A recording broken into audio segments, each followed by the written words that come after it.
All right, we will record from here and then I will go back and sorry about that. I will go back and add that section in at the end. Apologies for that. So anyone who has just joined us, I will backtrack to the first half an hour because it didn't record and I'm very sorry, but I will fix that up for you. Reinduct and retest. This is a very important one. If any of our students come along and they do show unsafe behaviour, then warnings are essential. We don't do that behaviour in here. Please remember that this is our safety protocol and this is why. But if it gets to a point where you think a student is being unsafe and they are being unsafe repeatedly, then we do reinduct and retest. And that might look like that you run them back through the safety induction, that they do need to sit those theory on guard tests again, or whatever the system is that the particular school uses where you are at, and they redo those tests. Very important that we do that. Don't ever feel like there is no option. If a student is being unsafe, there's nothing I can do. Yes, there is. If they have shown unsafe behaviour, then they have shown that they weren't listening or they're not following what they said they would do at the beginning of the course by completing the safety induction. And you can remove them from the classroom as long as you have somebody that can be with them. You could put them in another area of the classroom where they're not using any machinery, any equipment for that particular lesson until you sort the problem out. You will have the added bonus of having your mentor teacher there with you. So that will help significantly in how do you handle a student who is being unsafe. And building routines. It is very important that you build routines in the classroom. This is why you have that 1 week of being in there, of watching and observing your teacher, because your mentor teacher will have routines in place and you need to follow those and understand why they are there and what they are doing, and also observe how the students taken them on board and what else can you build on to enforce those routines that are already in place. Safety testing. One of the first assessments that students will do is the theory safety that we have talked about. They will be very specific to what they are doing. Sometimes in a subject, students will sit all the safety tests at the start, and sometimes those safety tests will be scattered through the unit as new pieces of equipment are introduced. So at the start, they might do a general workshop safety testing and the importance of PPE. They might look at using handheld equipment. And then as the lessons move on and they start to use more equipment that maybe has a power source, such as an orbital sander, then they might sit the test ready for that so that they can move on to using that equipment. There's two different ways to do it. You can do it all at the start, or you can scatter it through the course. And again, your mentor teacher will tell you what has worked best for them and for their student cohort. Then we demonstrate and show our safest best practice. Demonstrations are your best friend. Demonstrations are a way to engage everyone in what is going to happen and show them what is next steps in where they are going with the project they are on. No matter what the subject area, food, textiles, wood, metal, demonstrations are always very important. Just like in maths, when a teacher demonstrates how to solve a maths problem on the whiteboard, in our practical technology subjects, we demonstrate the steps that we are going to take. More important for us, because not only are we demonstrating the steps to take, but we are also demonstrating the safety protocols to follow whilst we are taking those next steps. And I like to tell my students, safety is embedded in our entire conversation. If you are demonstrating a technique, you're not just explaining to your students what the technique is, but you are also explaining to them how to do it safely and why. We're going to hold the saw like this. We are going to wear this PPE because. We are going to stand at this point of the machinery because. So making sure that you are giving the what and the why, as well as the safety and the why. So it's a holistic approach to teaching our students. Remember, prevention is better than cure. We want to make sure that our students are aware of what can go wrong and how we stop it from going wrong. And then we move on to observing that our students have listened and have taken in that knowledge and they are following the best practice and they are being safe in the classroom. You will be on your feet all the time. If you count your steps every day, you will be blown away by the number of steps that you do in a technologies classroom because we are always on our feet, always moving around the room, always circulating, watching all of our students. In a 1 hour lesson, so say a 60-minute lesson, and you might have, let's say, let's make it easy, 20 students in the lesson. That gives you 3 minutes with every student for the entire lesson. You don't spend 3 minutes at a time with each student. You spend, that time rotating through. You might see each student 5 or 6 times throughout the lesson, rotating around, constantly circulating around those students, checking in, making sure they're on track, students coming to you asking questions, etc. But we are always observing, watching that they're being safe and that they are following best practice in the techniques that we have given them to do for the lesson. Risk management. This is a big one. Risk management is employed in every industry worldwide, everywhere in lives. We need to be on top of this, and risk management happens at all different levels, especially in the practical classroom in a school. But mostly we need to find the hazards, analyze the risks, act on the risks, and then check out that our solutions that we put in place have worked. As a student teacher, those will have been done for you on the general level, but you also need to be able to find, analyze, and act on anything that may arise in your classroom. We are always being hyper vigilant and hyper aware. You are always on guard. You are always thinking, what is happening? Where is it happening? Who is doing it?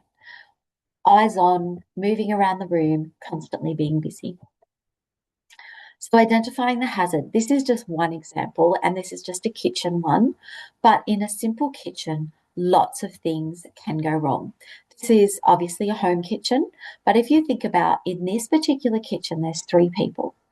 In the kitchen where you are going to be working with students, there might be up to 26 students in that kitchen, as well as yourself and your mentor teacher. So that's 28 people in one kitchen environment. And it is just a classroom size. Yes, there are different bays, but there is a lot going on. Lots of things can happen. And one simple thing can cause a lot of angst and danger and unsafe practices in a room.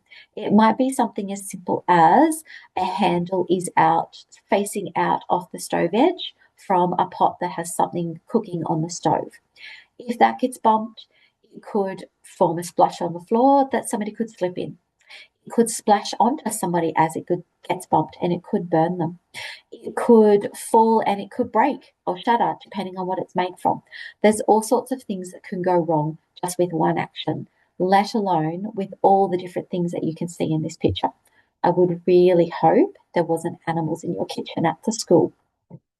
But we need to be on top of things by identifying hazards and working out how do we fix those hazards and how do we minimize those hazards in the environment that we are in.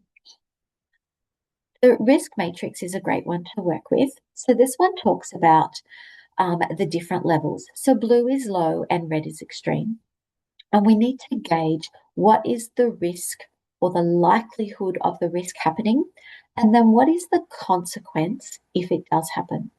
So if a risk, the likelihood of it happening is very low, then the severity could be quite medium, because if it's going to happen rarely, okay, so very rarely, and it has a very low consequence, then that's a good thing. Or it could happen rarely and it has quite a severe consequence, then that is a medium risk because it doesn't happen too often. Obviously, the ones that we need to be careful of are the almost certain with the severe consequences. In a school classroom, I would hope that our risks and our consequences fall more in the blue to yellow zone because the orange and red have been removed. The the ability for those types of risks and consequences to happen, we simply don't work with the equipment. So, for example, in a junior food technology classroom, we would not work with deep frying because the risk of something happening could be quite certain, as in somebody could get splashed by hot oil. And then the severity of that could be quite extreme. Sorry, about to sneeze. So we don't give our junior students the chance to work with deep frying oil because the risk and the consequence are too high for them. So we simply make sure that we gauge what we have available in the classroom with the level of the students that we are working with. And we'll go through that in some more slides. This is the hierarchy of control. So what we do, what is at the top, the elimination is our go-to. If in doubt, we eliminate. So if we think that something, if we're looking at a piece of equipment and we think, oh, I just don't know if the students are capable of working with this, then we don't. We don't work with it. If we have doubt, then it doesn't happen. And then we move down. Okay, so we need to eliminate that piece of equipment. Is there an alternative? Is there something else that we can work with that is safe for our students? So we substitute. Moving down to isolation, putting it in an area where it can only be operated by one at a time, but then needs teacher supervision, so that can be difficult, and we keep going down. Some people question why PPE is the bottom or the least priority, because PPE, as it is highly important in the school classroom, but our first go-to is to eliminate where things can go wrong. PPE isn't going to solve a lot of problems if things are destined to go wrong. So we make sure that we take out that chance, we eliminate that things can go wrong, and then we can work down our hierarchy. Reviewing the control. If something does go wrong, we need to look at it. You will need to have a debrief at the end of all your lessons, and you will sit with your mentor teacher and you will talk about what could have been different. Were there any unsafe practices happening? Were there anything that caught your concern that you thought you needed to do differently so that it worked better next time? And this is where you review and you discuss with your mentor teacher, and they will talk you through other options. Or they may go back and say, okay, so that didn't work in this environment. Let's not use that equipment again. Let's substitute for a different piece of equipment and try a different process. So review is very important. Just because we want to do something, just because it worked for one particular class, doesn't mean it's going to work for everyone. And there isn't an issue with not using something a second time if it didn't work the first time. So the timber workshop, we're going to look at some specific classrooms at the moment. The timber workshop, there is a lot going on in any of our workshops, and they're all called workshops, whether it's wood, metal, textiles, or food. There is a lot going on. There is a lot of noise and there is a lot happening. Wood and metal are going to be very noisy environments, and you will often find in the timber or the wood and metal workshops that there are earmuffs available because it can be very noisy. They don't have noise cancelling earmuffs unless a student has a personal plan in place where they need those. But generally, we don't have them because it's unsafe practice to have noise cancelling earphones on, because everybody needs to hear instructions. Everybody needs to hear tools down, or something's happened, we need to vacate, whatever it is. It is a safety implication. Lots and lots of equipment. This is a good example of a typical timber workshop. Lots and lots of equipment around. I will just show you the next slide, because this slide here sort of shows the larger equipment and the workstations. And you can see around here, can you see this is the exclusion zone, this tape? All schools will have exclusion zones taped out for all large pieces of fixed equipment. And the reason we have an exclusion zone is to demonstrate to students that only one person is allowed inside that exclusion zone, or only one student. One student and one teacher inside the exclusion zone at any given time. Any more than one student inside that exclusion zone, and it becomes a safety hazard. So this tape is used in lots of workshops, and it's very important because it's a visual message to our students It simply says one at a time, no more than one inside it. And it doesn't mean that they all stand up here with their toes over the line.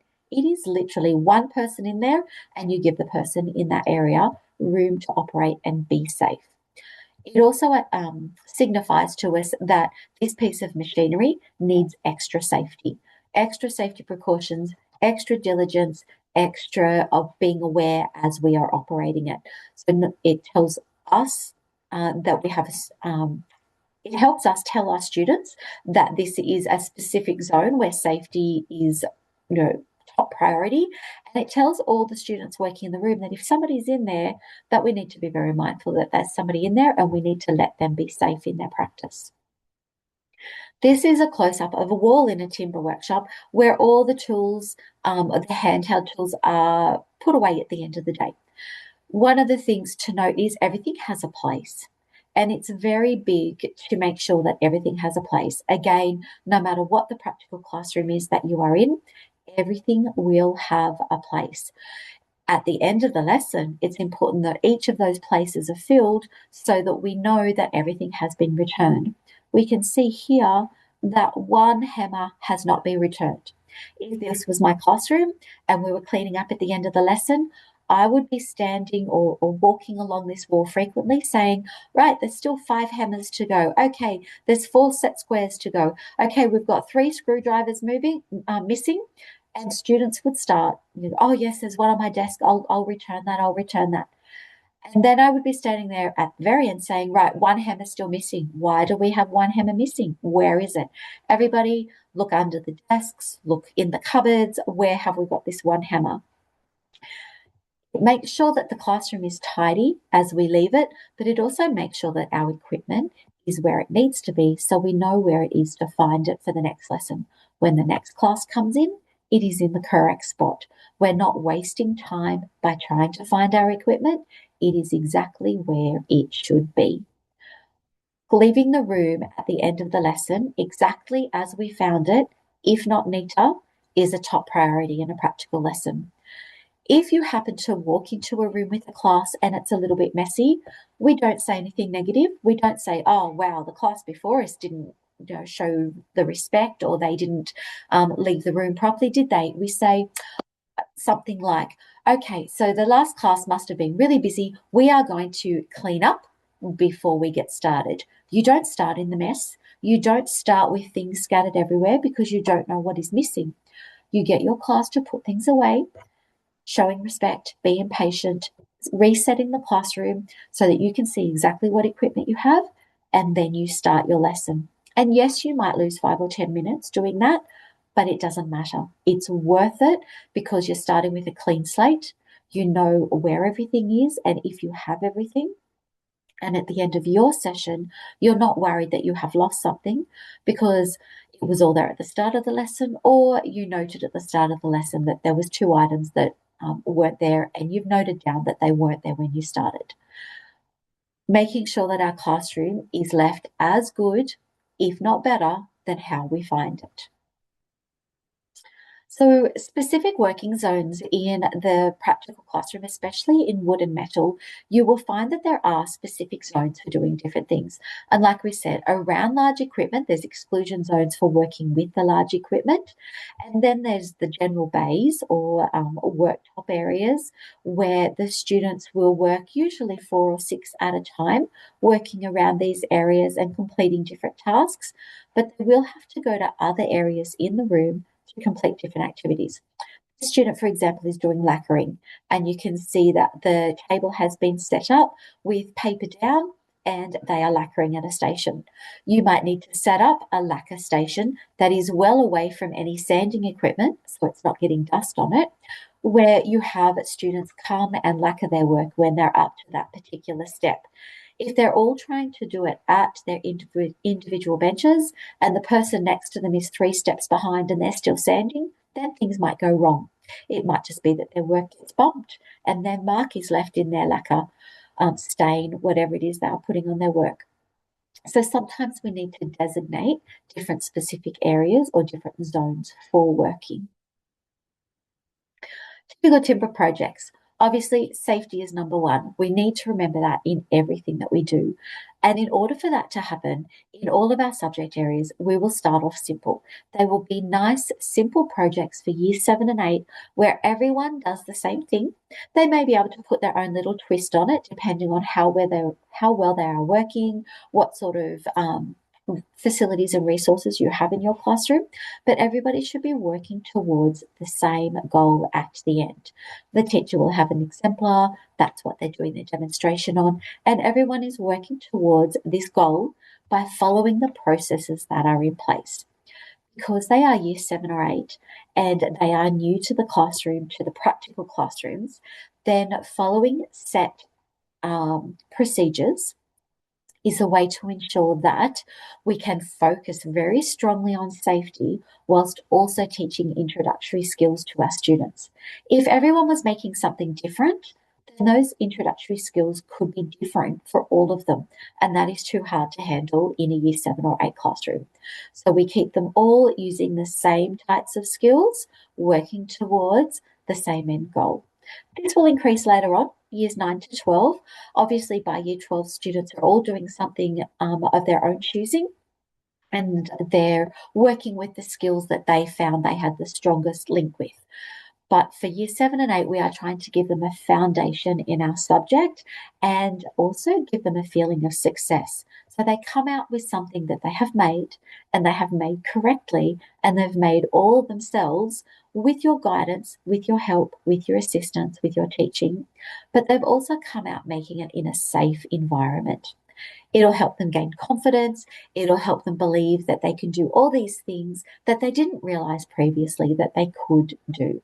So this birdhouse, that's a really great example of a simple project that will give our students skills. There's different cutting, there's 90 degrees, there's 45 degrees in this, there's drilling circular holes, there is gluing, possibly nailing together in this particular project, but giving them lots of good foundation skills.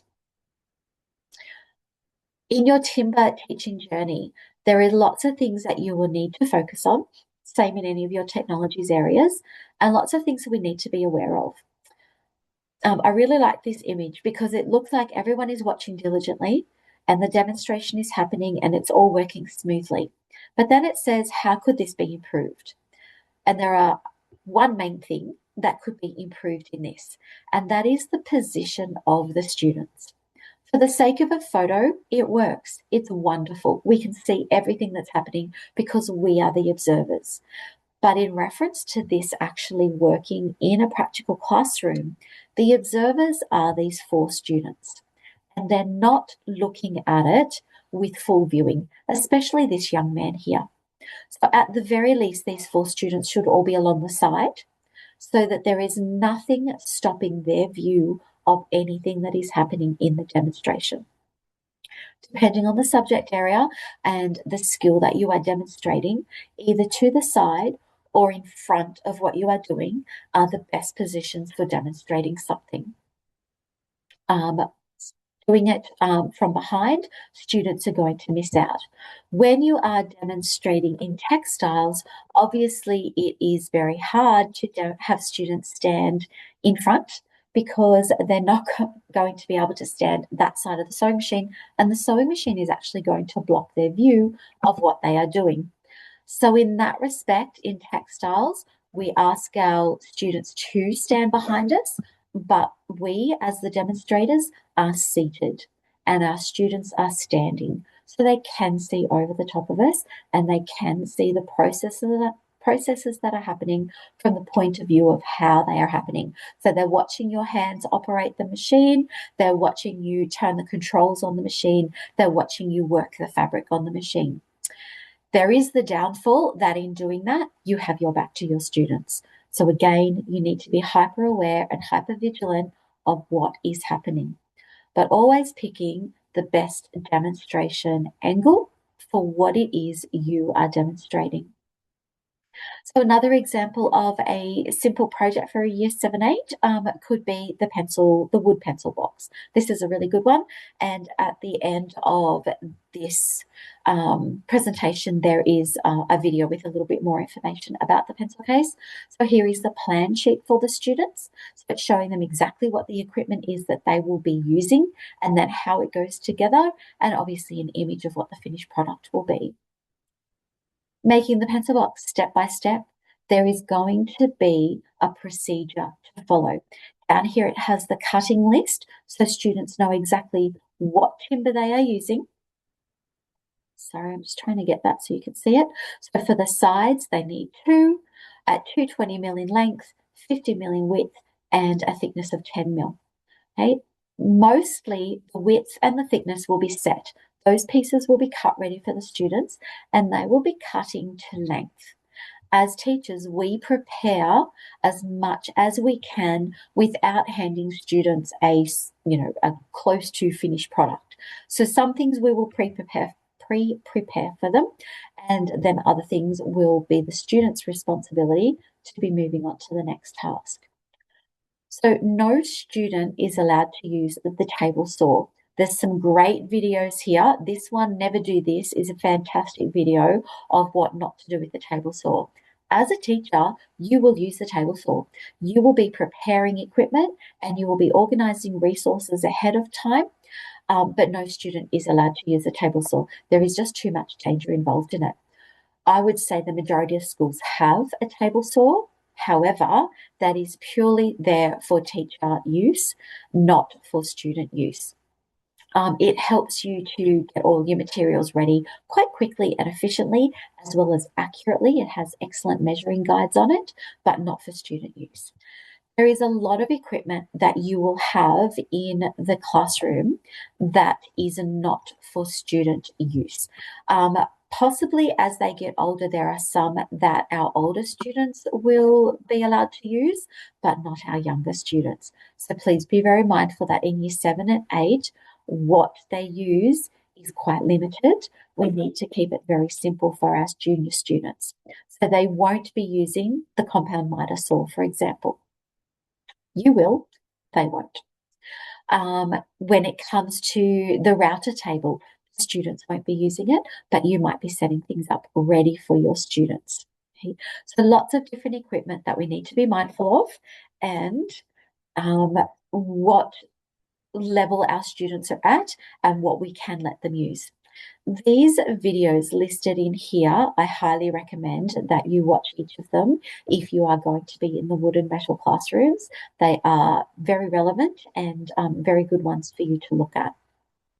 So marking out length. We said before that quite often the width and the depth or the thickness will be set by the teacher, and those pieces will be ready to go. Students might have a project where they receive one long length of timber and it's the right width, but they are going to cut the different lengths into it. So this is where you will give demonstrations and you will show them how to do this.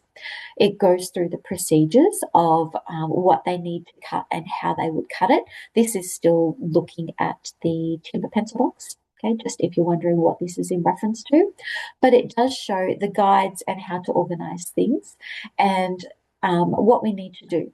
It also talks about when you're in the timber room, we try to use as much physical cutting before we do sanding. Sanding should be a maximum of 2 millimeters sanded. If you need to sand any more than 2 millimeters, then it needs to be recut first and then it can be sanded. So as a timber teacher, these hints and tips are relevant to any technologies teachers. Eyes and movement around the room. Are the students working as you demonstrated? Are there any potential hazardous activities, actions, or behaviours?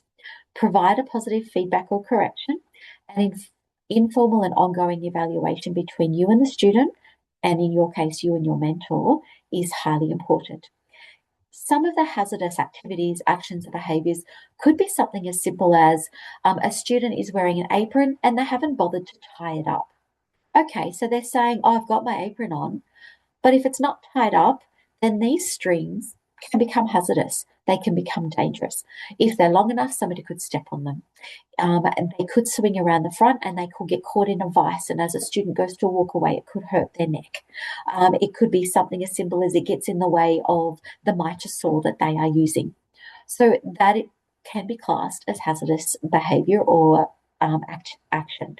So you need to be always vigilant of what is happening. Students might start off with their hair tied up and then they think that you're not looking, so they let their long hair down. Again, very dangerous.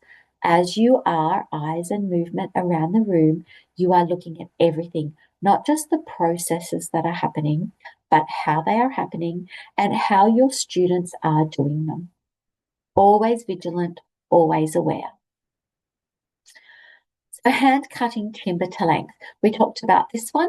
Our students will tend to use the bench hook system when they are cutting. They won't be using the drop saw like we said. They will be cutting by hand. So using the physical action.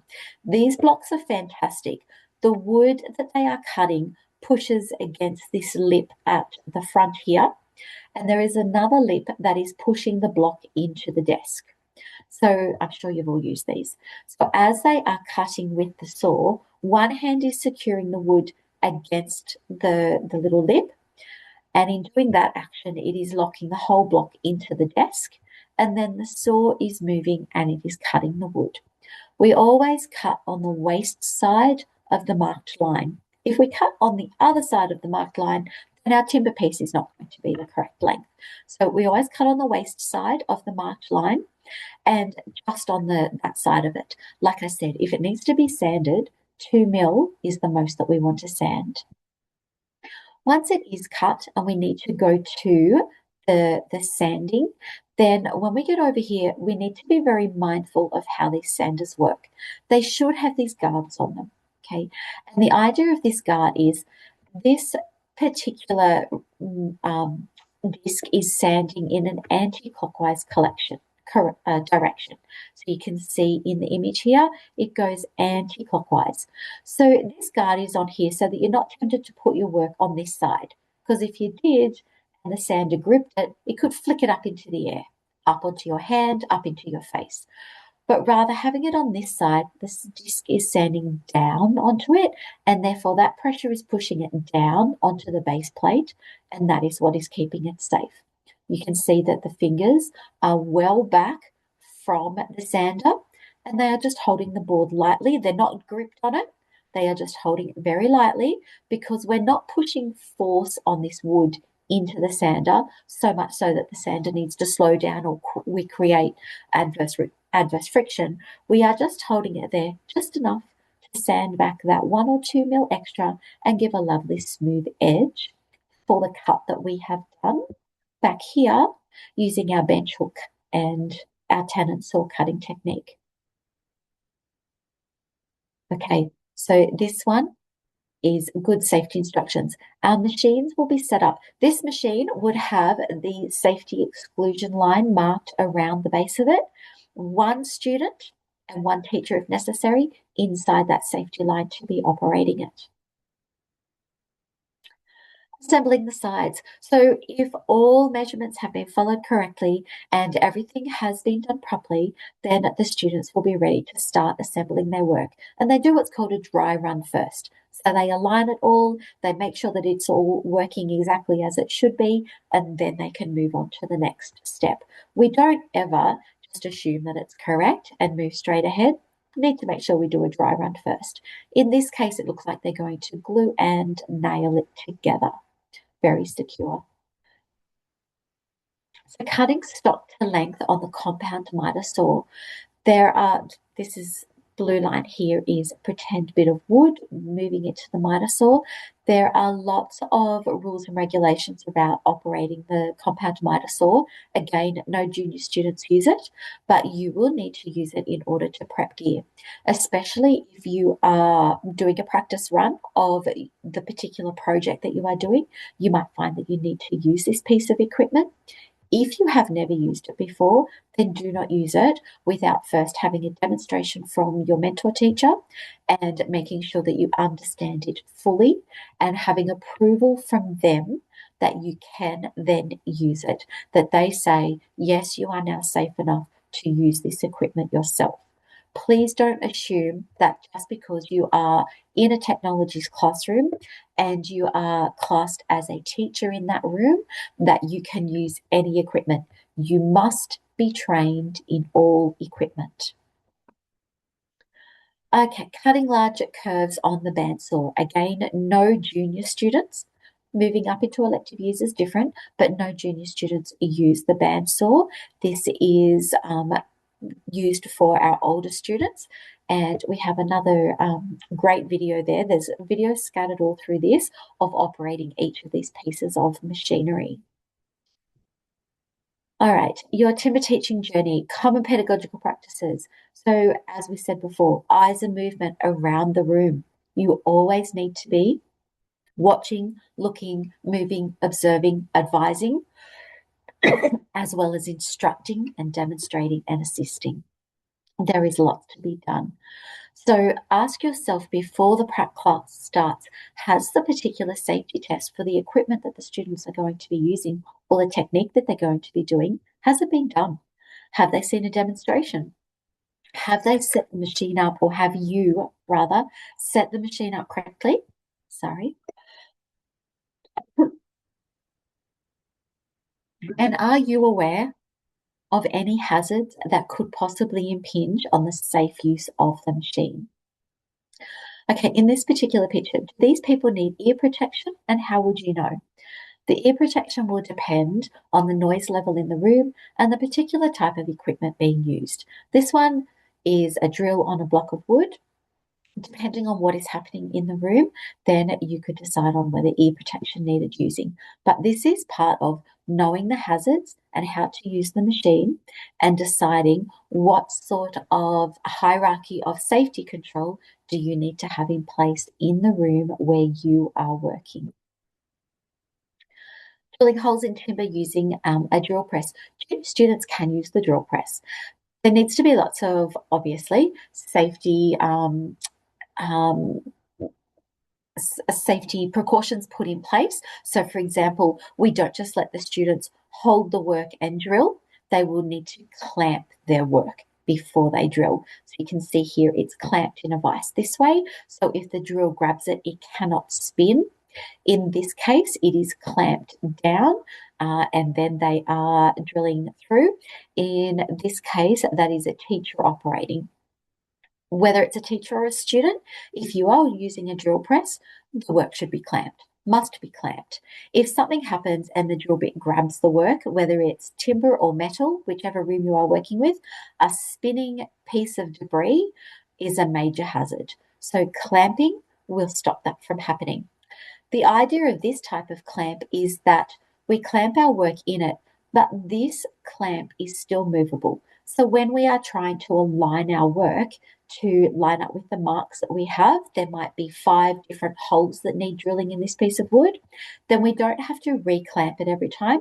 We clamp it once, and then we can wiggle the clamp to align where the drill bit goes before we begin operating. We raise the drill bit, we turn the drill bit off, we move the clamp to the next position, do a dry run, lower the drill bit, make sure it's lined up where we want it to be, raise it again, turn it on, operate the drill bit as necessary. But our work is always clamped when using the drill press. When you are demonstrating, you don't cut corners. You don't say, I'm the teacher, so I can do it this way. You say, this is how we do it. And you follow the exact procedure of how the students are going to do it. And you show them all the whats and you explain to them the whys. So why are we using the clamp? Because we don't want our work to spin. We don't want accidents to happen. And you talk to them about the consequences of what can go wrong. This is another great project example. So it's like a gumball machine. I'll just go to this next slide here. I think this is a great one. So lots of different options on it. You can see that there is one little hole drilled in this lever, and you turn it to put the gumball in it, and then it spins around and drops and runs down the little run and comes out at the end of it. Great project that you could have with students, and lots of equipment that you could be using in the classroom.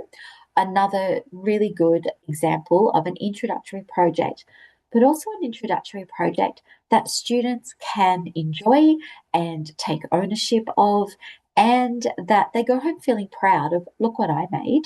And it's not just ditched into the side. It's actually something very useful and something that they can enjoy. We do like to have projects in place that students enjoy and we can see a use for them.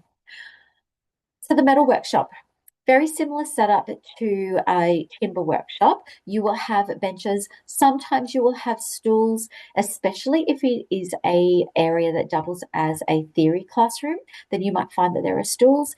In my particular classroom, whenever we are doing prac, whether it is wood, metal, or food, I do not allow students to sit while we do prac, mostly for the fact that if something is dropped, they can't jump out of the way. So if there are stools in the classroom, I would assume that they are there for a theory class. But again, it will depend on your mentor teacher and how your school runs their classroom as to what the stools are used for. Practical to me is done on your feet. Okay. Textiles is a little different. Obviously, we need to sit to operate the sewing machine, and we sit to do a lot of our pinning and our hand stitching, etc. But in wood, metal, and food, if you are working with equipment, then you are on your feet, and anybody around you is on your feet. Safety is always number one priority. We have said that in each of these slides. These are some really good ideas of typical metal projects. I really like this little lantern one. It's a great idea, and the creativity comes and the individualization for the students comes in what holes, what pattern do they drill their holes to create images for where the light will shine through on the outside. This jewelry in the metal workroom is a great idea, and it's using rivets. I think that's an awesome idea for creating something that students would enjoy. They've also done the imprinting by using the metal stamps to write something on their work. They've drilled holes, put the rings through, and they've actually created some really great custom jewelry. I think it's very creative. This guy here requires welding. And so here's an example. We can see the simplicity of these ideas. This one is even probably a little bit hard. This guy requires welding, and therefore he would be difficult for a 7 and 8 class. This would be moving into your elective years.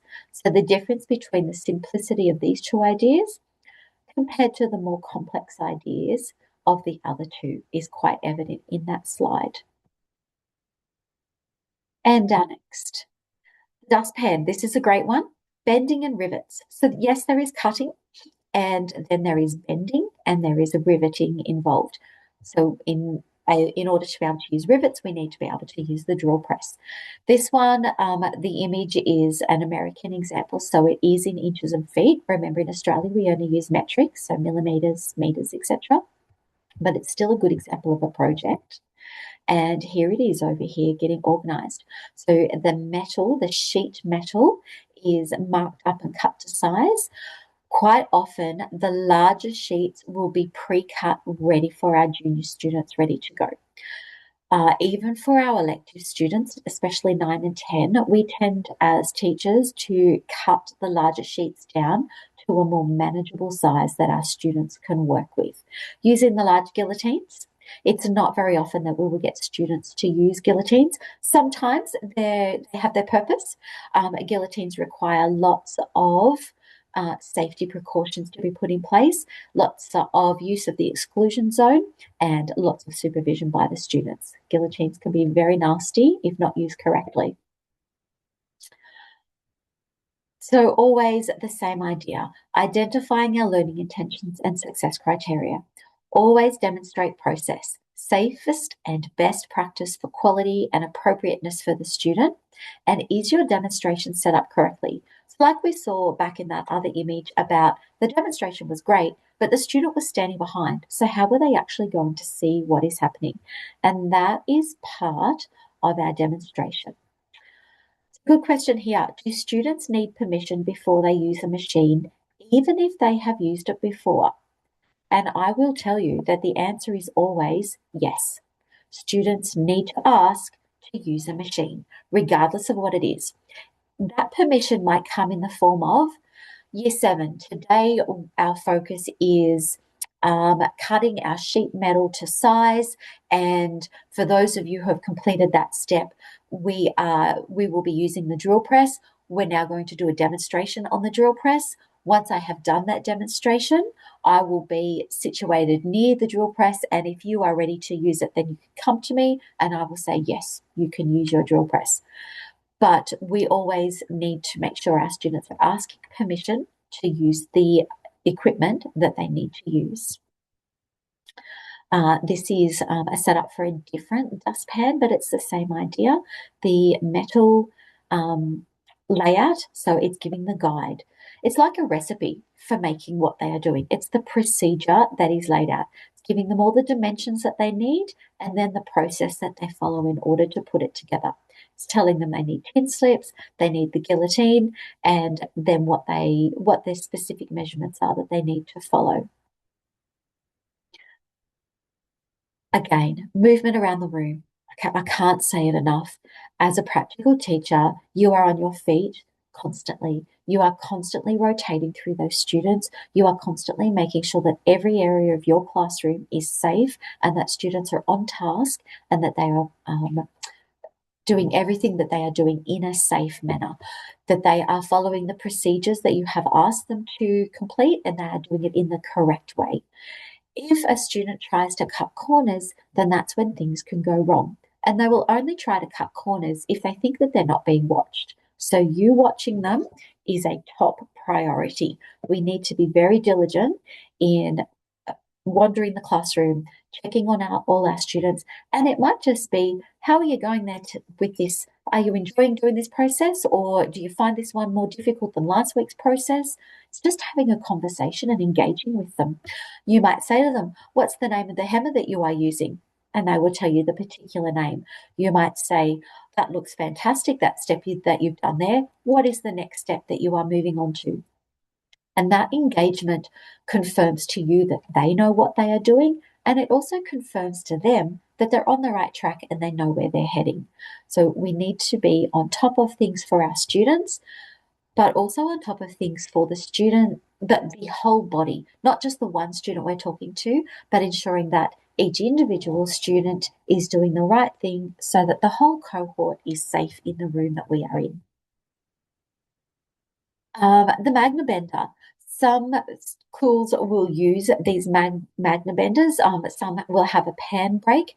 These are lots of fun to use, and junior students do use these. They obviously work off a magnet, quite a very heavy magnet system, but they give beautiful, clean folds. And you can set the angle of your fold, and it helps produce. Let's go back to these beautiful, clean sides that are folded in, even for folding the handle.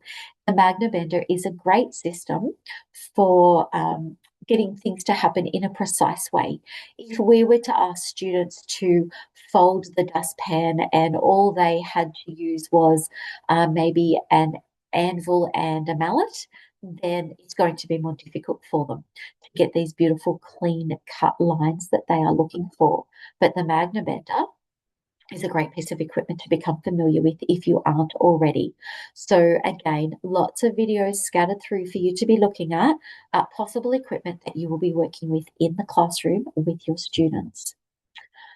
So joining sheet metal by pop riveting. I love pop rivets. They're lots of fun. Students love using these. It's a means of joining in our year 7 and 8 classroom without having to worry about welding, which is not a technique that we do with year 7 and 8. So pop riveting is awesome to work with. It's a system where we put these rivets in, and as we use the pop rivet gun, which the students like calling it a gun, and we squeeze it, the base of the rivet moves up and compresses, and then the bar that was the handle snaps off, and we're left with a lovely tight join if they do it properly. If it's wiggly, there are ways of fixing it, but it's a really good joining method, and this is a really great way for students in metalwork to be able to construct something without worrying too much about traditional metal joining methods, what we usually go to when we think of welding, etc. The pot rivets are a really good alternative for them. Obviously, the holes need to be drilled in the correct sizing and they need to align in joining two pieces together. But very good techniques for students to learn and good equipment for them to be working with. It's always the same. Okay, our common pedagogical approaches are always the same. Movement around the room, ongoing active supervision and correction, always evaluating, always talking to the students about that looks really good. How did you do that? Would you do the same technique next time? Was it hard to do or were you happy with it? And in having these discussions with the students, maybe somebody next to them might say, oh, I did mine differently, but I like how yours turned out. On my next join, I'm going to do mine the same as yours. So the conversations open up options for the students, as well as confirming to the students that they have done things correctly, or maybe draw the students to the conclusion that they could have done it better. They possibly didn't follow the right procedure or in the right manner. Conversations are very important in our classroom. So how could we make this? This is a really great example, and we can see the template is down the bottom here. And if we think about the equipment, etc., that we looked at further, if this were quite thin sheet metal, say a 2mm sheet metal, and we were using the tin snips maybe the outside of it would be cut using the guillotine, and then the extra sections were cut using the tin snips. Then we would need to mark our bend or our fold points, and then using the Magna bender, we fold everything into place. Okay, so we would have to think about what is the process, what gets folded first. If we folded this tab in first, then number one would sit outside the tab instead of inside it. So we'd have to think about the system of what gets folded first. Number 1 and 3 would have to fold up first, and then our tabs on all 4 tabs would fold in, and then we could fold up 2 and 4 to create a nice little uniform box.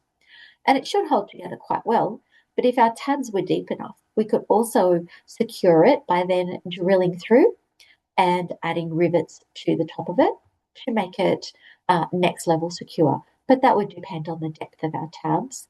And then you would have to decide, do you drill before you bend or do you drill after you bend? Can you clamp that on the drill press if it's already bent? Lots of things. Maybe there is a wooden block template that slides inside it, so you can drill into the wooden block so that it's not free forming. And the wooden block and the box in itself is what is held in the clamp. Or you do all the drilling beforehand where this can be clamped down on the base and the drilling happens before it's folded together. Lots of things to think about. And this is where our processes and our procedures come into place with our students, that rather than giving them the options, we need to tell them what is best practice for the year 7 and 8 stage. Come 9 and 10, they might problem solve and work it out themselves, but for 7 and 8, we are the guidance for the best practice. All right, the food technology kitchen. So some people think, oh, it's only a kitchen. It's easy. Nothing can go wrong in here. Everything's good. And that's fine, but there are still things that can go wrong. There is a lot of equipment in a food technology room. There is a lot of people in a food technology room. There are heat surfaces. There are dangerous things such as knives being used.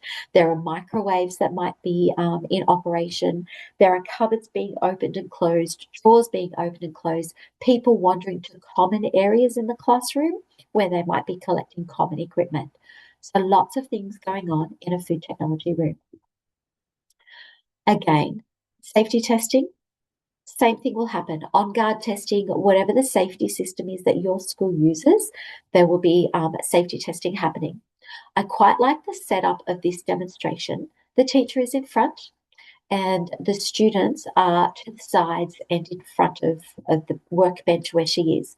I also like that the front row is sitting and the next row is standing so they can see over the top. If they were all sitting on the same height stool, then they wouldn't all be able to see. So we need to set up our demonstration area so that all students can see.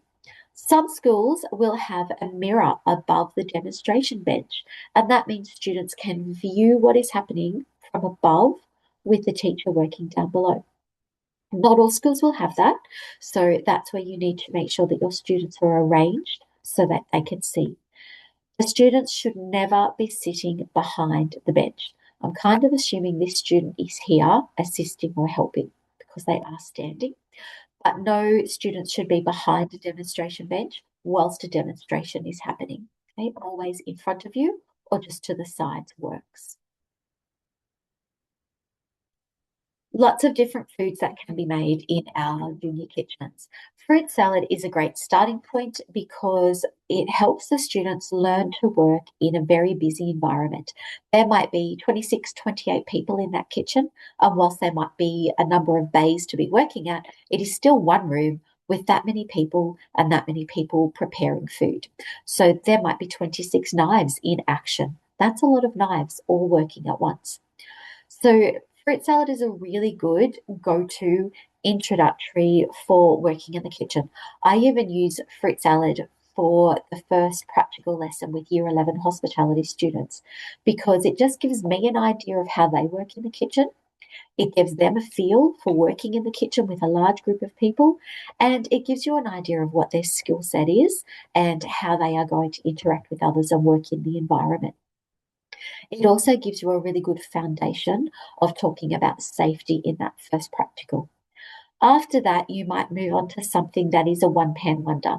Maybe it is a stir fry where everything happens just in the one place. So, yes, you are going to be working with heat, but it is all going to be cooked in the one spot.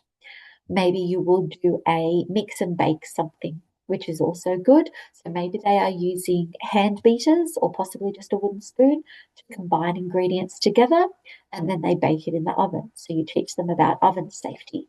So we've had knife safety, general kitchen safety, adding in stovetop safety, then adding in further oven safety. And then you might be able to combine a few things together. Some people are chopping fresh, some people are cooking on the stove top, some people are combining things together. But we start simple and we step our way up. We're not going to delve into something complex and ornate when we first start students off, no matter what subject area it is in technology. We start simple and we work our way up. So safety in the kitchen can be quite in depth. There's some good videos, again, embedded in here of different aspects of safety in the kitchen. The main ones are our cuts, slips and falls, burns, can be electric shock, and fires. And all of these could happen in any particular lesson. We need to be very vigilant about what is going on. And this is where in our demonstration lessons, it's important that we are guiding our students through what we are doing and why. So, not just the what, not just you must, but this is why. This is why we are going to produce this in the way I'm asking you to do it, because these are the things we don't want to happen. These are the things we don't want to go wrong. So, sharp knives will be out in most lessons. If you were doing, for example, the biscuits, there probably wouldn't be any use for knives in that, or if you were baking a cake. But in most lessons, you will have knives of some description out. Knives will have some form of storage in the kitchen where you are. They might be in a simple knife block that gets locked in the cupboard at the end of every lesson. They might be in a lockable knife block. They might be kept in a knife roll that is locked away at the end of each lesson. Whatever it is, you need to find that out from your mentor teacher, work out what the protocol is for your particular school. Whatever it is, count them out and count them in. So if you have 4 knife blocks out and they've got 6 knives in each one, then at the end of the lesson, there will be 4 knife blocks with 6 knives in each one. And nobody leaves, nobody goes anywhere until all those knives are accounted for. So we need to be very careful with that. And there's also the use of the knives. Okay, teaching our students how to hold knives safely is a very big part of our responsibility. It's not enough just to hand a student a knife and expect that they know how to hold it, that they know how to hold the food that they are cutting. We need to teach them the correct procedures. This particular video has some really great knife handling skills in it, and I highly recommend that if you are going into a food tech practical room, that you watch the videos that are embedded here in the food tech section, just like the wood are relevant for if you're going to be in woodwork and the metal are relevant for there. Please make sure you are watching the relevant videos. And it wouldn't actually hurt you to watch all of them because as technology teachers, you may be required to work in any of these rooms at any point in time. For this prac, you'll be more focused, but you may want to go and observe some classes in some of the other areas of technology as well while you're out on placement. So teaching our students how to hold knives safely and correctly is very important. Then we also need to teach them the washing processes. So it's not enough just to say, wash your knife properly.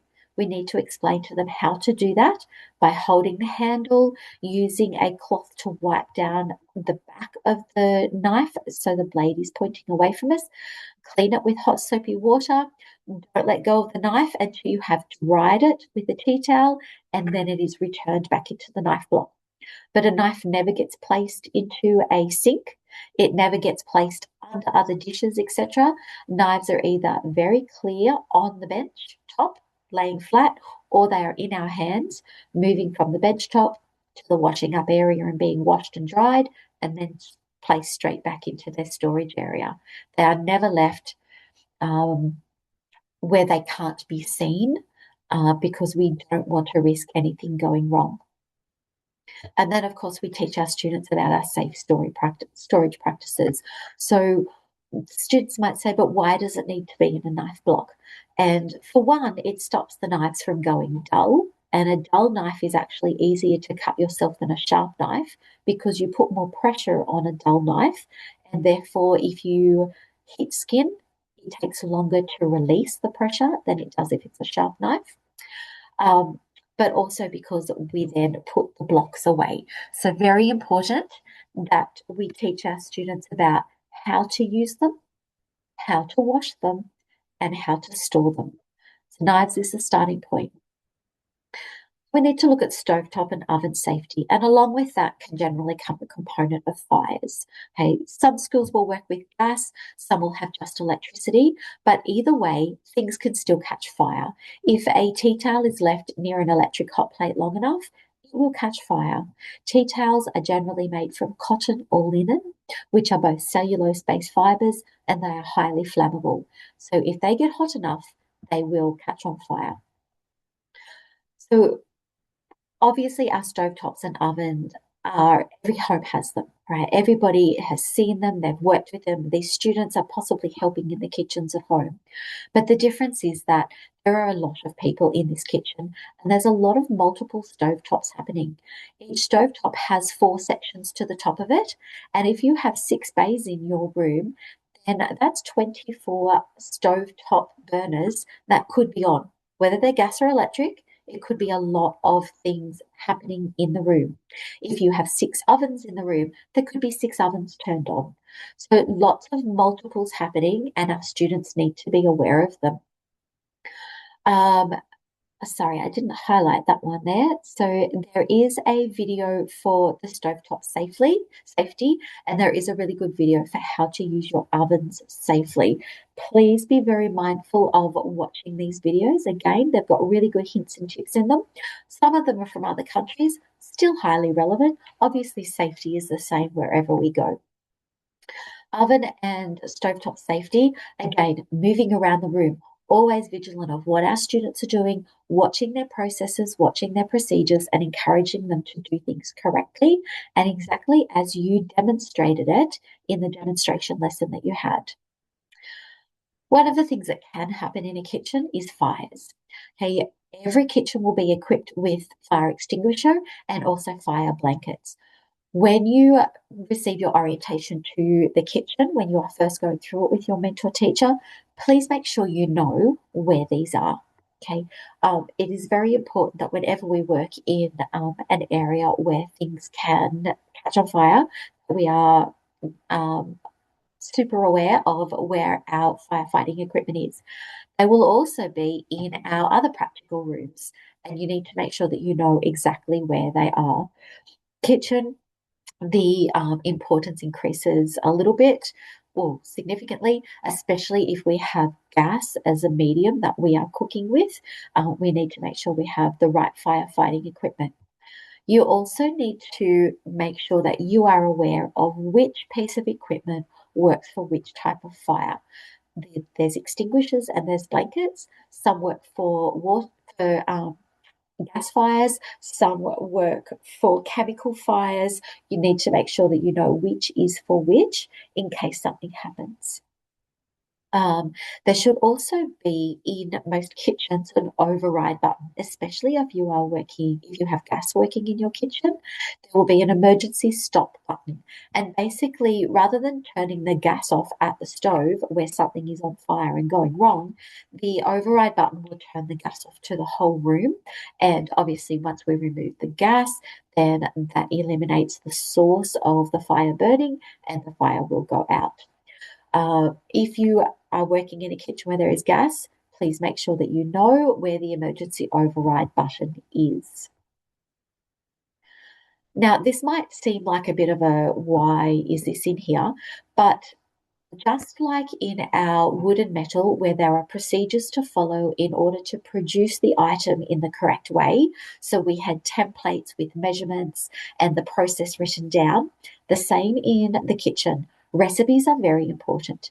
If we have a concise recipe written out with an image of what we are working towards, with our ingredients listed accurately, in metal or wood, it would have been the requirements, the resource requirements, and then we have the process written out. If recipes are written accurately and concisely and clearly, then and they are followed, you show in the demonstration that you are following this exactly, and you tell your students this is exactly the process they are going to follow, then so many things can be avoided in going wrong. If we follow what has been proven to work, and again, this is you practicing at home or in your prep lessons at school, as well as doing the extra practice in front of the students with the demonstration. If we follow it and it's been proven to work before, it will work again. As long as we follow things correctly, it eliminates where things can go wrong. Whereas if we have a recipe that isn't precise, it doesn't have exact quantities, it doesn't have exact processes, and it leaves things to be guessed, then things can go wrong. For example, in this one, I love this recipe, squirrel with grits. Great recipe. So not to mention that it's in quarts, which is old measurements. But it doesn't have full measurements on it. It says salted pork, but it doesn't tell us how much. Is it a cup of salted pork or is it half a salted pork? We don't know what it is. Things can go wrong. It says put the pork in a skillet, add squirrels, and cook until brown. It doesn't say what heat to cook it on. Should it be on a medium heat or a high heat or a low heat? Should it be for 10 minutes or 2 hours? It's not giving us enough information. Things could definitely go wrong. If we follow a recipe clearly and concisely, and if we have practiced it and know that the quantities and the process work, then we are avoiding areas where we are adding in the opportunity for extra things to go wrong. By having concise recipes, we are removing a lot of those opportunities and making things much more consistent and much more likely to work successfully for our students. And obviously, we want our students to come out feeling like successes in that, look, I followed this recipe and I made exactly what I was meant to make. And wow, I am a beginning cook and I am learning something and I know I can go home and make this again. If I follow this recipe exactly as it is written and use the ingredients exactly in the measurements as they are written, then I will have another success because I know how to do it. So always eyes and movement around the room. You should be everywhere in that classroom. You should be making sure that safety tests have been done, that the students have had a demonstration, that all machinery, if they are using any, is set up correctly, and that you are aware of what hazards could occur in that particular lesson for what is happening for the lesson that you have planned. So here's one for you to think about. How would you teach the practical of spaghetti bolognese? To me, because this requires two components, it's all stovetop, but it is boiling of the pasta and it is cooking of the sauce, the meat and sauce. To me, that is two components. This would maybe be a final, say, a number 5 or 6 recipe that I would do with a year 7 or 8 class, because it is adding in double the elements that I would expect students to not be able to cope with until further down the line. So thinking about how would you teach them spaghetti bolognese, knowing that there is two things that they are doing in this, the pasta and the meat sauce. And how would you put that together? What would you teach them to do first? What would you tell them is the first process that they would do?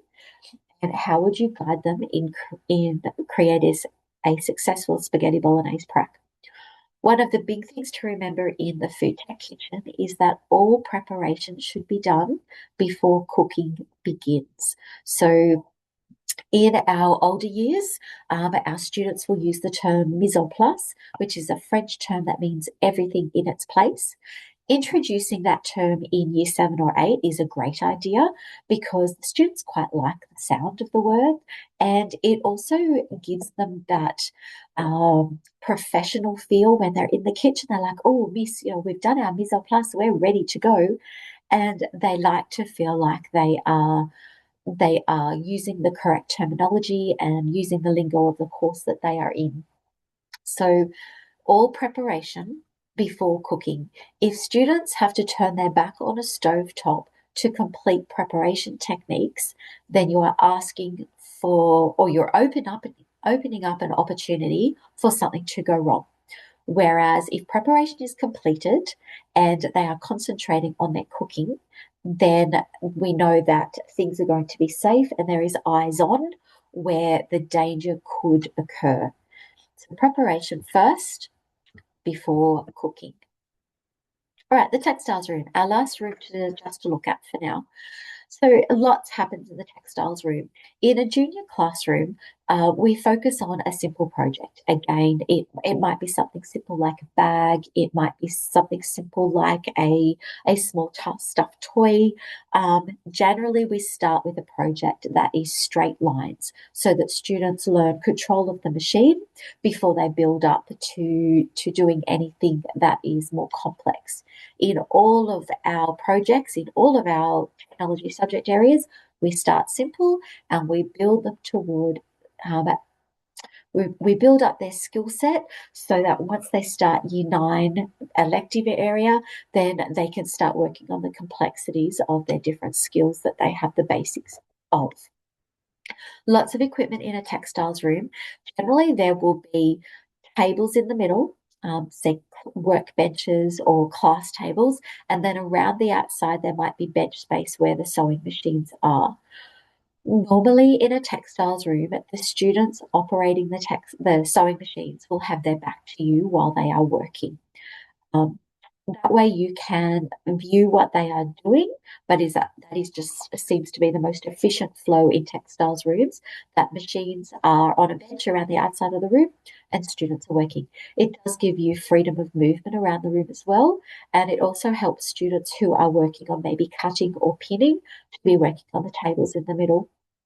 Sometimes you will be very lucky in a textiles room and you will have taller benches to be working at. They might have stools for theory lessons, and for practical lessons, they are standing height benches, which is ergonomically sound for working in textiles. It saves a lot of back-breaking work of not having to bend over so far, and it gives us more consistency in standing safe and tall and working still with good vision of what we are working at. But again, not sitting when we work is good practice because it takes away, if we sit when we're working around equipment, even if it's scissors, etc., if something gets dropped, we can't jump out of the way. But if we are standing while we work, it's one more opportunity to introduce a safe environment. We do lots of safety testing at the start. Again, whatever the system is in your particular school, it might be on-guard testing for the theory, and then it might be working your way through the equipment. As I said before, where I work, we introduce the students to the different types of equipment, and we do buzz quizzes on those. Then we start working on the machines, and the students label the parts of the machines, and I'll go around and give them pop quizzes on what's this piece do, what's the name of that one, if I lift this, what's going to move, etc. And then we actually start operating the machines without any thread. We just get the students to stitch on cardboard, so they have to operate the machine. So learn to use the foot control, learn to use the different dials on the machine, raising and lowering the presser foot, etc., and using the foot control to operate the speed of the machine, and then guiding their card through keeping it straight and learning how to do all the different things at once. Because operating a sewing machine is very much like driving a car. You've got to do lots of things with your hands, your feet, your eyes, everything happening at once. Once they've got clear control of the machine, then we move on to threading it and making sure our threading is done correctly before we start actually beginning to stitch and doing samples. Once a student has nailed the samples and I'm confident that they have good control of the machine, then we move on to our practical work. Measuring, marking and cutting fabric. With year 7 and 8, with the projects that I do, I tend to have all fabrics measured and cut ready for them. If I give year 7 or 8 control of cutting out fabric, I tend to find that there is a lot of waste because they are only learners, they're only beginners, and mistakes happen and things go wrong. And then their project is not going to go together successfully if it is crooked. Therefore, I will measure and cut their fabrics ready for them, and they will come in. So say we're making a tote bag, I will have a multitude of handles cut, and I'll have a multitude of bag pieces, main bag pieces cut. And the students select the colors that they want for the bag that they have designed. From there, and I'll also have pockets cut. From there, it is then up to them to mark their fabric as to where do they want their pocket to be, where do they want their decoration on their bag to go. But as for cutting, I tend to do that to save wastage, to be more environmentally friendly, to be more sustainable with the fabrics that I am using, so I know that I'm getting maximum usage out of what I have purchased, and also to stop that disappointment factor for our students who are beginners. Some people might say that's doing too much for them, but I want these students to learn to operate a machine. At that point in time of year 7 or 8 textiles, my goal is to teach them sewing, not necessarily cutting. That is something that I can then use as a skill to increase when it comes to elective years. And I focus very significantly on reading patterns and how to cut fabric in the first semester of year 9 elective textiles.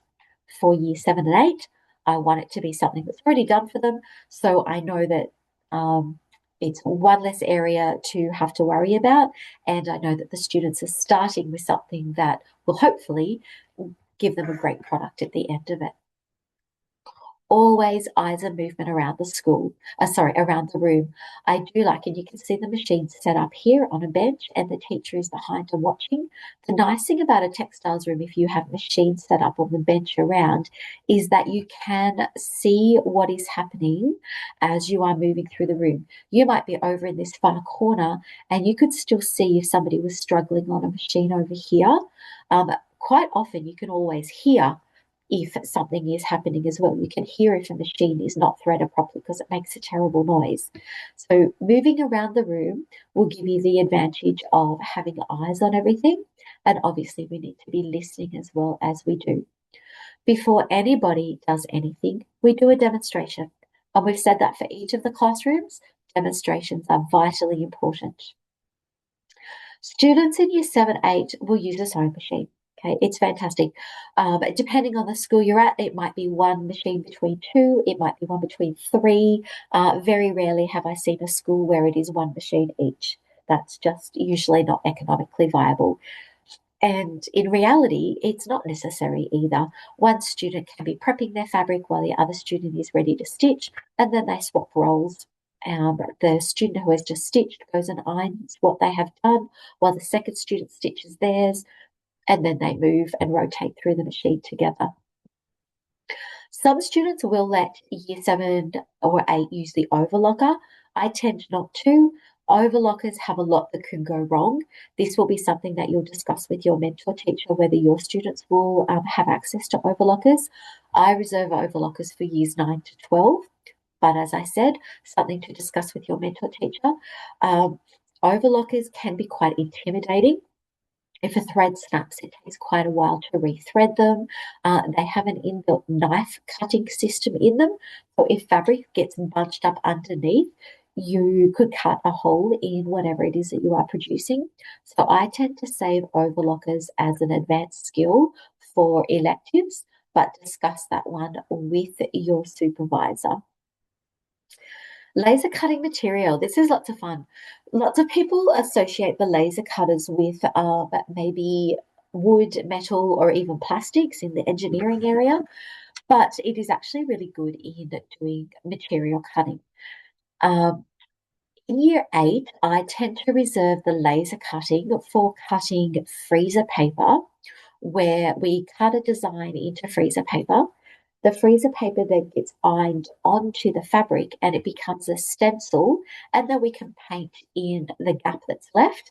And the students, that way, they can have an original design stenciled onto their work, something that they have created themselves. The settings can be very different for different fabrics. So if you're all working with the same fabric and you are happy for your students to use the laser cutter, it is a great little implement to use, something a little bit different for them to be working with. But as I said, for year 8, I tend to limit it to cutting the transfer or the stencil with the freezer paper. That will depend particularly on the school that you are at and what they are happy for their students to do. Laser cutter programs are great programs, and they are very easy to follow. It is just the settings of the material or the item that you are cutting, whether it's card or paper or fabric or different thicknesses of fabric, different compositions of fabric. Polyester requires different settings to cotton, which requires different settings to wool, etc. So if the school that you are working at works with laser cutters, please get involved. Please learn how to use it, and have a practice with it, making sure that you have had an induction of how to use a laser cutter machine. Great piece of equipment, very good time savers, gives beautiful refined work, but also dependent on the environment you are in and what your school works with. So here are some examples of some finished tote bags. I love these. They're all basically the same shape, and they look like they each have the two handles happening over the top of it. These ones have been tie-dyed, and this is where the individuality comes in. So the students were able to select their own tie-dye pattern. This one over here has tied off with the bullseyes. Some of them have done the random colouring. This student did not colour theirs at all, and there's another one at the back that is very plain. So these are awesome. Tie-dyeing is also really good because you can do it before you start sewing or after, when you already have a finished product. So it does open up opportunities for, if students change their mind, they can tie it at the end. If a student is absent, if whilst the whole class is doing the tie-dyeing process, if you're doing it before the stitching, then they could come back and dye it later. Um, Lots of opportunities with tie-dye. You could use synthetic tie-dyes or you could use natural dyes, which is also a really good learning opportunity in the classroom. So for this particular one, the question is, why do you think shopping bag project was chosen over a pillow project? So instead of doing, say, a pillow or a cushion cover, which again is straight lines, why was a tie-dye, why was a shopping bag chosen instead of a pillow project? And to me, the benefit of doing something like this is our sustainability that we are constantly encouraging in our classrooms. Bags are promoted as reusable, and obviously cushion covers are as well, but they go home. Quite often they're just decorative. They sit on the lounge or the bed and they're seen only by you and maybe your family. Whereas a tote bag, something that you take out in the community and you use, students, somebody might stop them and say, I love your bag. Where'd you get that? And they will very proudly tell the person, I made this. They're good for carting all sorts of things around. So you can encourage the students to use them as their bag to take things to sport, or maybe it's their bag to take their swimmers to the beach. All sorts of opportunities, but it's getting it out there and it's promoting the reuse of something rather than just make once and then put aside as decorative. Other students will see your students carrying their bags around school and they'll be like, oh, wow, I can't wait till we get to make the bags. They're also very gender neutral, which is fantastic. So anybody can make them and everybody can achieve with them and everybody can be proud of them. They also create a really great gift. So lots of opportunities as to why do we make bags. Very now project. Lots of people do them. They have been a now project for, I want to say, probably 15 to 20 years. They have been a really great project to do, and I don't believe that they will ever lose their shine. If the school you go into has bags as their project, you could possibly find that they have had it there for a long time and they have no intentions of changing it. If they were to make something, say, pajama shorts, great idea, usable, nice idea, but how do you make sure they fit each student properly when we can't actually assist the students with trying them on, etc.?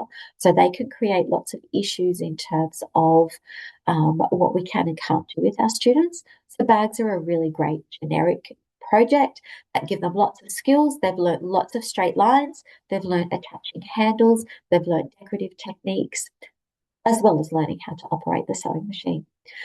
Giving our students confidence is our major priority, skills and confidence. So we can see here some of the tie-dyes, different processes being laid out, and some of the end results. Look how proud they are, the smiles on their faces. Okay? Really great project for students to do.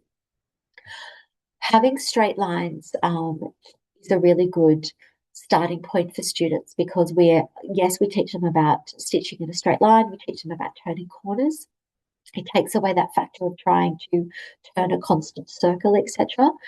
And it's letting us focus on operating the machine in a simple and basic manner while still creating a relevant and worthwhile project. So we can focus on the basics while building up their confidence and their skill set. Okay, I am going to have this on here now. I think I will also email everyone this link to your quiz. I'm not sure how else you will receive that, but I will stop sharing in a moment and send this through. And then I am going to go back and I am going to redo the first half hour of this video. So I'm just not going to stop videoing for a minute because I don't want to lose it. Further on in this PowerPoint, which I will download this PowerPoint and send it to you as something that you can view yourselves because there is more things to go on with later in this. Okay, good question. Are we supposed to finish the quiz today? I'm sorry, I didn't see that question before. No, it's not today, but I would assume that you are done by Wednesday, I'm going to say, because I need to give you the opportunity to redo the quiz if you don't get 100%. And in going on placement next week, I believe you are all going out on placement next week. I am going to say that I want them completed by Wednesday at the latest, so that I can give you the opportunity to do a second round if needs be. Yes, you are out on placement on the 17th. Thank you for that. I would encourage tomorrow, everybody gets stuck into it. Wednesday at the absolute latest. Please keep in mind business hours, etc. So I'm just going to do two jobs. I'm going to stop sharing this for a moment, and I am going to download our I am going to download the PowerPoint, and I am going to create an email where I send you the quiz link as well as a copy of the PowerPoint, because there is lots of information in that PowerPoint that you need to, you can refer back to. So that it will help you with the quiz. Please don't just assume that you're going to open the quiz and whiz through it. Please think about that you may need to refer back to the PowerPoint that I am sending you now. Okay, so I'm going to write quiz link and copy.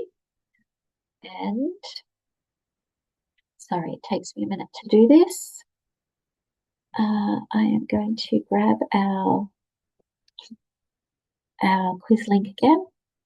Here it is. Just going to grab that one. All right, quiz link is there, and I am going to add it there. And the PowerPoint, I am going to insert file. Sorry, I talk to myself while I do these things. I apologize. Just got to find the download, and it's there.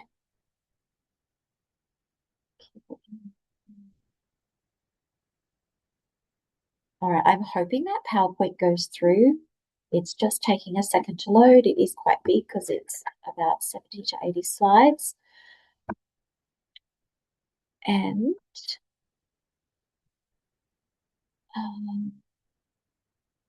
delete that. And all right. Hopefully that has gone through. It might just take a minute because it was quite big. So please just be having a look at your emails for 2 seconds while you're waiting.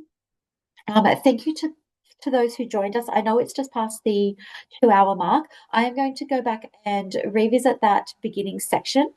So for those of you who joined, I apologize, but the first half hour, I don't believe it was recording. So I am just going to go and fix that up, and I'm really sorry. For those who joined, thank you. Please check that link. I'm going to be on here for a minute. So if you want to come back and tell me that it didn't work, then I'll know that I need to resend the email. And otherwise, I look forward to viewing your replies in your quiz. Good luck with it. And good luck, especially with your placements. It's very exciting to be out there. Enjoy every minute of being in front of those classes. It's a lovely thing to be able to do. Deep breaths. Have lots of fun, debrief with your mentor teacher each day and each lesson, and debrief with yourself each night.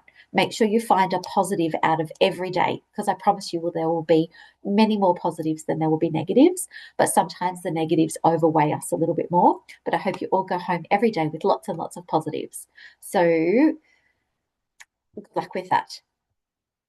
Those who are still here, I am going to go back and start from the beginning again with that PowerPoint. I apologize that I did that. All right. Our presenting didn't work very well before, so I'm just going to do it this way. So this is the first half hour of the video, and I apologize that it is not at the beginning of the video. Somebody who is very tech savvy could go and fix that for me. Welcome to the your session of getting you ready to go out on work placement in a technology practical classroom. My name is Susie Haley. I have been a teacher of technologies for well over 30 years. I absolutely love every minute I spend in a classroom.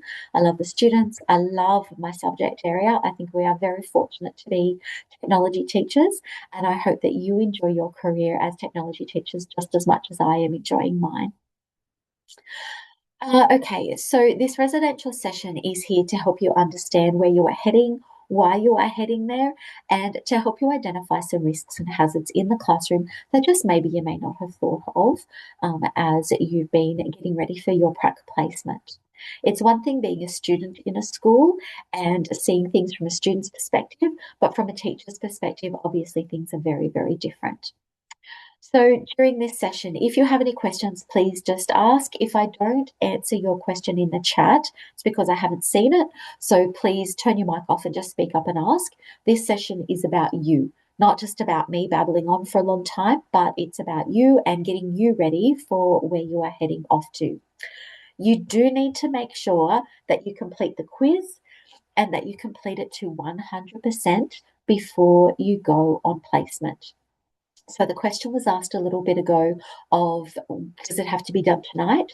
It does not have to be done tonight, but I would recommend that it is done by Wednesday at the latest because, excuse me, sorry, because if you need a second chance at it, I need to, one, have time to check it and see where you're up with it and give you feedback on which questions you need to need a second chance on, and you need the time to do that second chance, keeping in mind that obviously we have standard business hours and you need to be ready to go on placement as of the end of this week, ready to step into a school on Monday. Right, junior technologies curriculum. The overarching curriculum is the Australian curriculum. The New South Wales technologies curriculum is very strongly aligned with the overarching Australian curriculum. Some states are not as strongly aligned in the written form.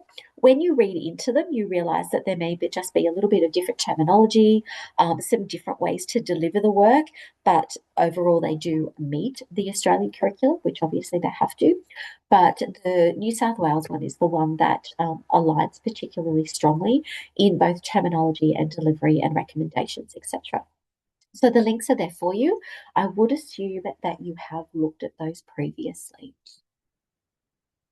So your teaching journey, what does a typical technologies learning journey and environment consist of? What it consists of is a lot. It's a lot of hands-on, it's a lot of learning, it's a lot of being prepared, being organized, and being open and willing to accept correction, to practice what you are going to do before you put it into action, and you are going to be busy. Technologies is a whole different world to many other subject areas. You're not a maths teacher where you walk in with the information and the knowledge and you deliver it to your students. You're a technologies teacher where you need not only the information and the knowledge, but you also need the skills. And the skills is the big one. The skills requires resources and materials and equipment and all sorts of things to deliver that knowledge to our students. So please make sure that you are well prepared and that you are ready to listen to your mentor teachers and trust in them, as well as be prepared to work towards your goal of making this a highly successful prac. Talking with your mentor teacher is very important.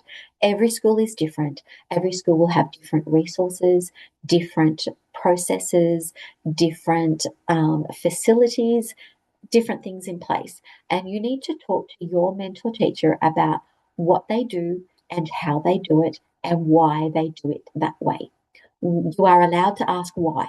Okay, so sometimes the answer will just be, well, that's the way we've always done it, and that's okay. But you are allowed to ask the why. It's very important that, just like we teach our students, it's not just the what, but we need to know the why as well. As a student teacher, you will have a gradual transfer of your teaching responsibility. The first week, you'll start off observing your teacher mentor, and then you'll move on to teaching with them. And then it will be you who basically is in charge. So it's a bit of a reverse of the first week.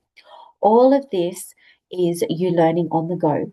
But I also want you to remember that you need to be steps ahead. So, in observing your mentor teacher, if you turn up on the first day and they say, we are going to be doing this project, and you need to be reading the brief for that project. So, what is it that the students have been told that they are going to be making? Why are they making it? What are their restrictions? What are their guidelines? What sort of resources are they allowed to use? What is supplied for them? Is there anything they need to supply themselves? What equipment are they allowed to use? What are the techniques that they're going to be doing?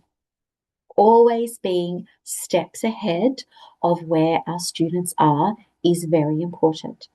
As you work into team teaching with your mentor, so your mentor might give a demonstration, they might be doing the verbal demonstration, and you might be their physical counterpart. So they might be showing how to use an orbital sander. And they start to explain to the class, we are going to use the orbital sander this lesson. This is the PPE that you will be wearing. And you will be standing there in all the correct PPE that this school uses. And then the mentor teacher will go on to explain to the students, when we use the orbital sander, there is an exclusion zone marked around it. And only one person is allowed inside that exclusion zone. Only one student is allowed inside that exclusion zone. They can have a teacher working alongside them within that zone. And you will be standing there showing that there is one person inside that zone. And then they might talk about how to turn the machine on, how to hold the equipment that you're going, or the material that you are going to be sanding, how to operate the machine safely. They will be talking, you will be demonstrating. This is what we mean by team teaching, doing things together. And then as you move through your prac, it'll move on to you having more ownership of what is happening in the classroom. And your teacher will take a bit of a step back. They'll still be there. They'll still be working alongside the students with you. The more teachers we have in a practical room, the more our students are going to have access to a teacher, and the the more eyes that are on our students, the more eyes that are watching what is happening in our classroom, and therefore, in theory, the less that can go wrong. If you think about, say, a typical 60-minute lesson, and say you have a lovely class size of 20 students, in a 60-minute lesson with 20 students in the class, as the teacher, you only have 3 minutes with every student. You're not going to spend those 3 minutes straight up with each student. You're going to spread that time over the course of the lesson, but you are going to be constantly moving around that room, helping the students, talking to them, and guiding them through the processes that are happening. Am I sharing? I apologize. Don't know if I was sharing. There we go. We should be onto here. Okay, so observing to start, team teaching with, and then you take on the role of the teaching as we move through.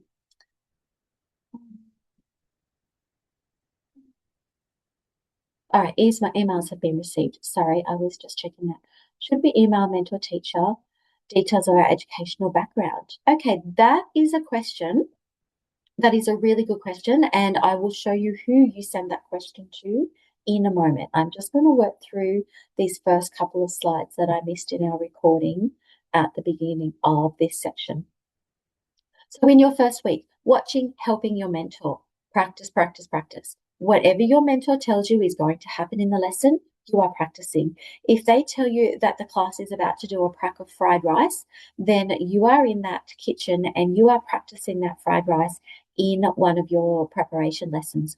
Or you are at home and you are following that recipe to a T, exactly as it is written, and making your dinner, having delicious fried rice for dinner, but you are practicing. Do not walk into a room expecting that you are going to wing it. You have practiced before you have walked in. If the teacher says we are engraving pencil boxes using the burner wand, then you are going to be in that woodwork room and you are going to be practicing using that equipment.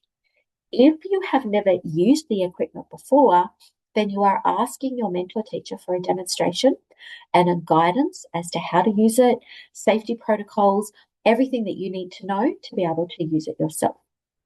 If your mentor teacher says, please don't use this equipment without me in the room, then don't. Okay, you just can't do that. You need to make sure that you have um, permission to use it and that you have been given the correct guidance and the correct instruction on how to use it. Don't ever assume that you are just going to be okay with it because you're an adult. We need to make sure that we keep ourselves safe and that we are keeping the environment around us safe by knowing that we are using things correctly. In your second week, you're working alongside, as we said, you're working with, and you are doing things a little bit more in front with the teacher. So helping with tasks, helping with setups, getting things organized. You might find that you have, you're a natural in the wood, metal, food, textiles, whichever room it is in, and your mentor teacher lets you watch for 2 days and then they say, look, we're going to move you up to the next step.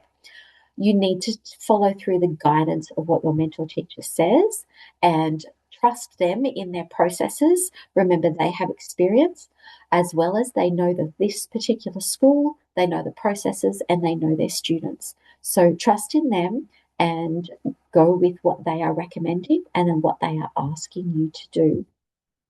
Moving into the third week should be mostly teaching. Okay, it will be hands-on for you. You will be instructing the students, and your mentor teacher will be there for your support. Practice your demonstrations. If you need to, set up a video camera and video yourself doing the demonstrations before you actually do it for the students. Make sure you've used the correct terminology. Make sure you have used the correct equipment. Make sure you have followed the exact procedures that the students are going to follow. Make sure that where you have the students placed for the demonstration is the ideal place for them to be so that they are getting the maximum benefits from what you are showing them.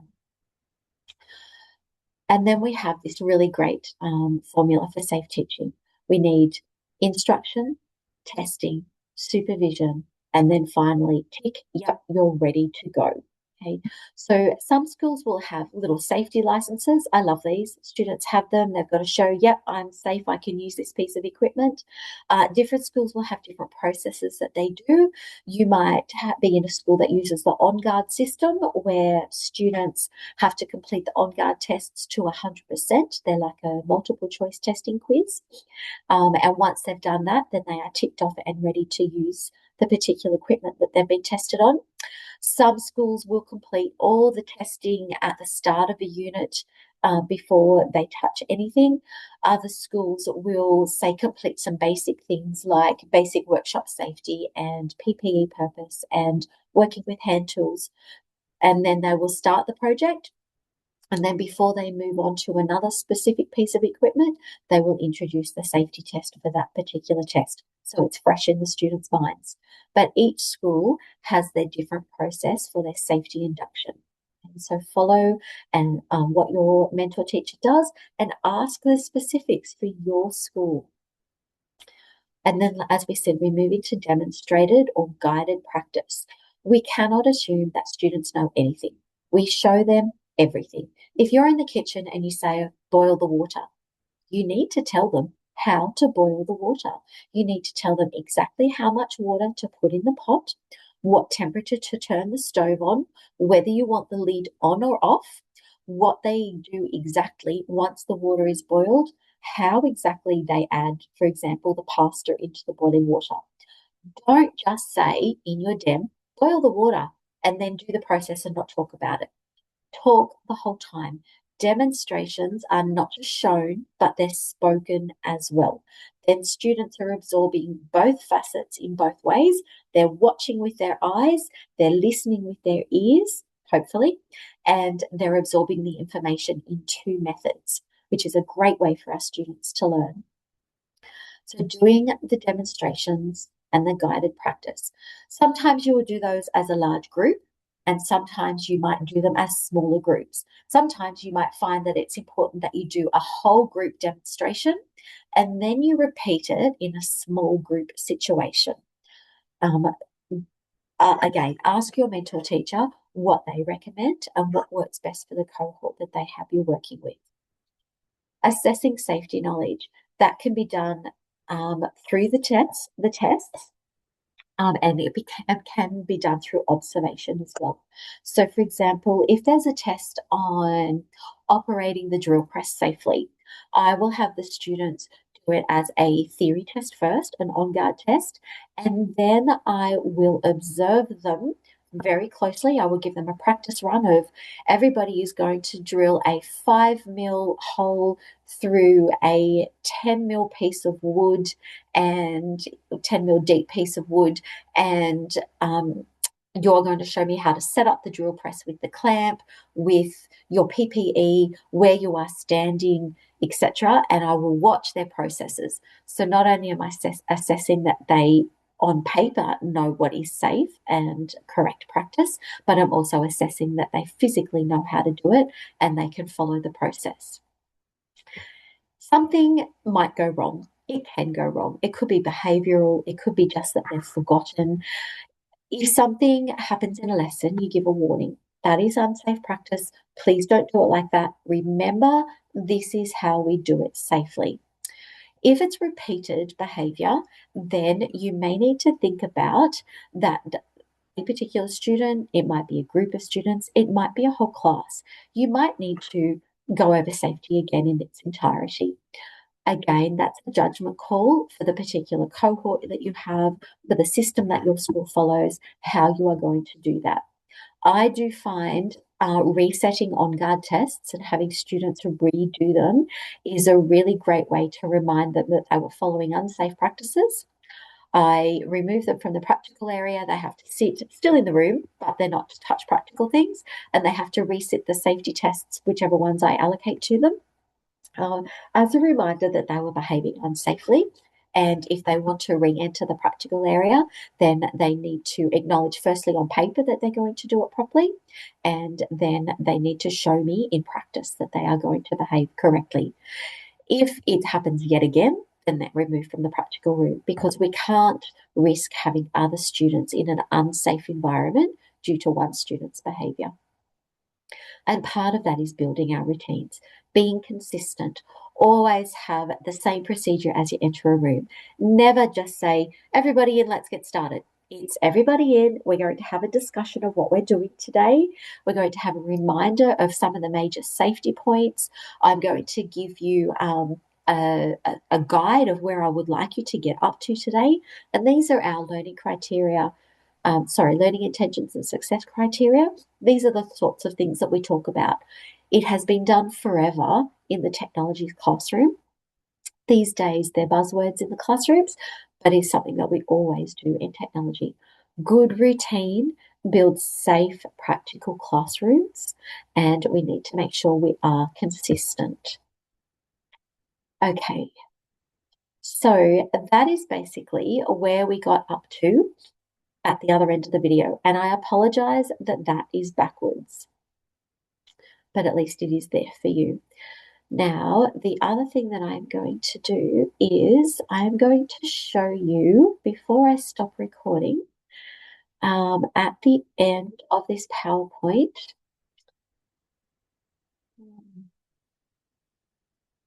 sorry, I've got to go back and share that, and it's just not letting me for a second.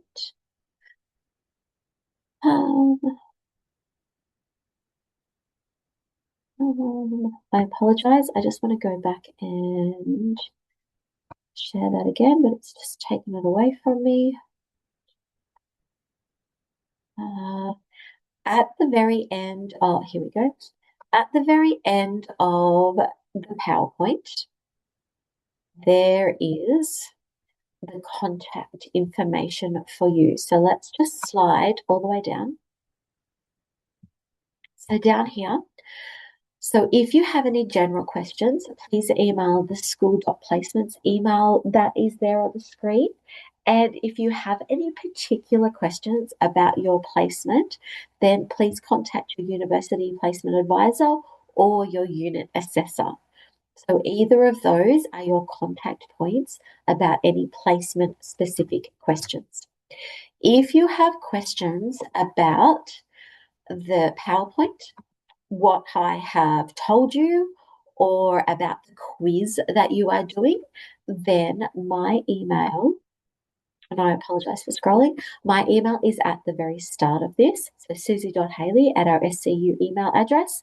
So please email me if it is about the PowerPoint, the delivery tonight, or your quiz that you are completing. So we got down to, there is a number of ones on here that we didn't deliver. We did the textiles. So after here, do you want to know more? There are some very subject-specific videos that continue through here, looking at the hierarchy, looking at different things that can be considered in our classrooms, right? So there's some really great videos there for you to look at that may help you with your quiz as you go through. All right. Are there any final questions at the end?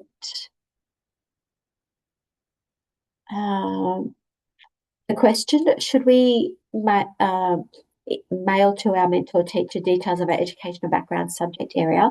I would assume that your placement has already organised all of that. However, that is something to ask your placement supervisor, that particular question. I apologise, but that is not something that I can answer. All right, if there's nothing else for now, I will also email you the link to this video once it downloads. So thank you to everyone who joined, and I hope that you will have a fantastic time or placement. Sorry about the disjointed video that you're going to receive. Thanks, guys.